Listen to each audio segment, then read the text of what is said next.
샤워기로 코를 치셔가지고 실리콘이 돌아가신 분도 있어요. 마스크 때문에 걱정하시는 분들도 있는데요. 안녕하세요. 성형외과 전문의 이재준입니다. 한간에 떠도는 코성형 루머가 진짜 많죠. 오늘은 제가 모두 끝내드리려고 나왔습니다. 여러분이 알고 있는 코성형 루머, 과연 진짜일까요? 가짜일까요?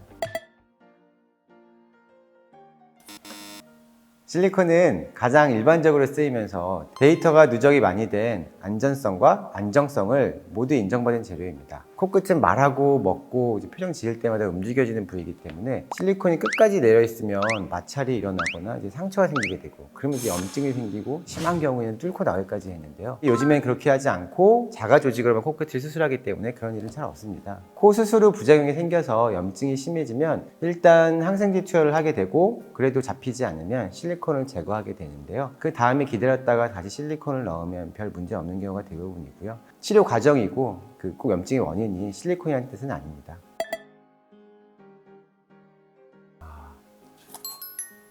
맞습니다. 코 성형 수술을 한 후에는 최대한 코에 손을 안 대는 게 좋습니다. 코를 파거나 만지는 건 코를 자극하고 코 점막에 상처를 입히기도 쉬운 행동이에요. 손에는 세균이 엄청 많이 살고 있어서 이 세균이 코 안으로 들어가서 수술 부위로 들어가게 되면은 염증이 생기는 건데요. 수술 후에 한 달간은 코 풀기도 하지 마시라고 말씀드리는데, 코를 푸는 경우에는 코 내부에 압력도 올라가고 또 수술 부위에 자극이 가하기 때문에 좋지 않습니다. 당연히 부딪히는 행위도 좋지 않겠죠. 외부 충격에 의해서 보형물이 이동할 수도 있고, 그로 인해서 염증을 이어질 수도 있으니까요. 어떤 분은 수술한 다음에 샤워하시다가 샤워기로 코를 치셔가지고 실리콘이 돌아가신 분도 있어요.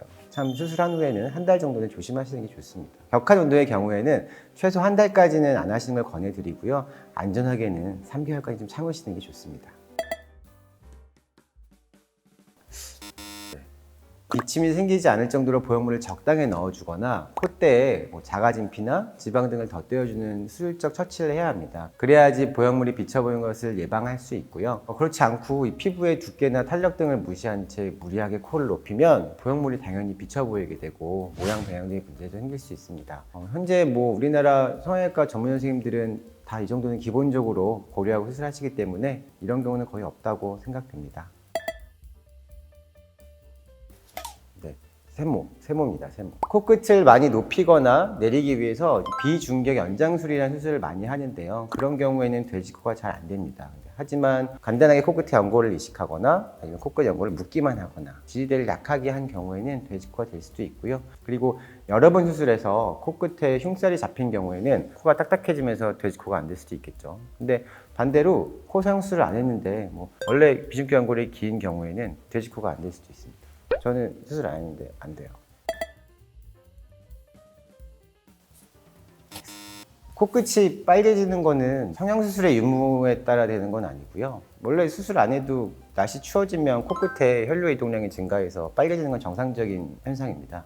그런데 코 수술하고 나서 코끝이 유달리 빨개지는 분이 있는데요. 그런 경우에는 너무 과하게 코끝이 높아져 있다고 생각이 될 수도 있고요. 코끝이 붉어지면서 통증까지 있다면 염증을 의심해 볼 수도 있고, 그거보다 더 진행돼서 코끝이 파랗게 되거나 창백해지면 너무 높여서 혈액 공급에 문제가 생기기 때문에 그럼 빨리 병원 가보셔야 합니다. 성형수술인데 제대로 수술했으면 귀의 모양이나 기능에 아무 문제가 없게 하는 게 기본이겠죠. 귀 연골 뗀 자리는 프레임이라 그러는데 형태는 유지하면서 그 안쪽에 있는 부분만 채취하기 때문에 육안으로 봐서는 귀 연골을 뗐는지 안 뗐는지 알기는 어려우실 거예요. 그리고 요새 맨날 마스크 껴야 되니까 마스크 때문에 걱정하시는 분들도 있는데요. 뒤쪽에서 떼도 크게 여기 밴드 붙이고 하면은 크게 자극되지 않고요. 경우에 따라서는 앞쪽에서 떼기도 하고 하니까 너무 마스크 때문에 귀 연골 떼는 거에 대해 걱정은 안 하셔도 될 것 같습니다. 피어싱 크기에 따라 다를 것 같은데요. 피어싱이 큰 경우에는 되도록 안 쓰는 게 좋을 것 같아요. 피어싱 큰 거가 돼 있는 경우에는 이미 염증 반응이 있었기 때문에 연골도 약해져 있습니다. 그래서 그 연골을 채취해서 다시 코 안에 이식을 해야 하는 거기 때문에 크기가 큰 피어싱을 한 부위의 연골은 채취하지 않는 게 좋을 것 같고, 근데 얇은 거는 크게 상관없는 것 같아요.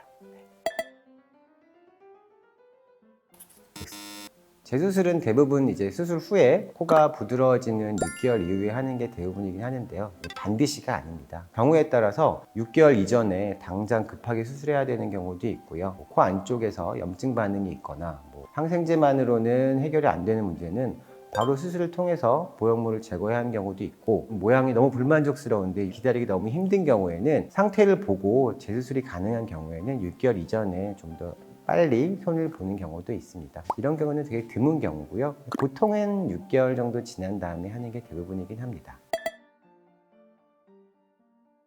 맞습니다. 가끔 이제 매부리 코 수술 후에 매부리 부위가 다시 자라는 게 아닌지 궁금해 하시는 분들이 많이 있더라고요. 매부리 코나 뼈가 너무 크고 넓은 경우에 절골술을 시행하게 되는데, 이때 뼈를 깎거나 갈아낸다고 다시 자라는 경우는 잘 없습니다. 상처가 아물듯이 절골된 뼈 부위에서도 약간의 유압이 일어나면서 가골이 형성되면서 살짝 두꺼워지는 경우가 굉장히 드물게 있을 수는 있는데, 그런 경우에는 쉽게 해결이 가능하니까 너무 걱정할 정도는 아니라고 생각됩니다. 네, X입니다. 코 성형 수술하고 필러 가능은 합니다. 진행이 된다면은 이제 코 안 조직 흉터에 따른 혈액순환과 조직 상태를 확인한 후에 전문의 선생님이 조심스럽게 진행하면 가능은 하고요. 근데 꼭 추천하지는 않습니다. 왜냐면 코 수술 시에 보통 인공 모형물을 사용해서 진행한 경우가 많은데, 보형물이 있는 곳에 필러를 맞으면 감염이나 염증의 위험이 있기 때문에 권장하지는 않는데요. 불가능한 건 아닙니다. 여러분 어떠셨나요? 여러분이 알고 있던 코 성형 루머 어느 정도 해결이 되셨을까요? 더 궁금하신 내용은 댓글 달아주시고, 오늘 내용이 도움이 되셨다면 구독, 좋아요, 알림 설정 부탁드리겠습니다. 감사합니다.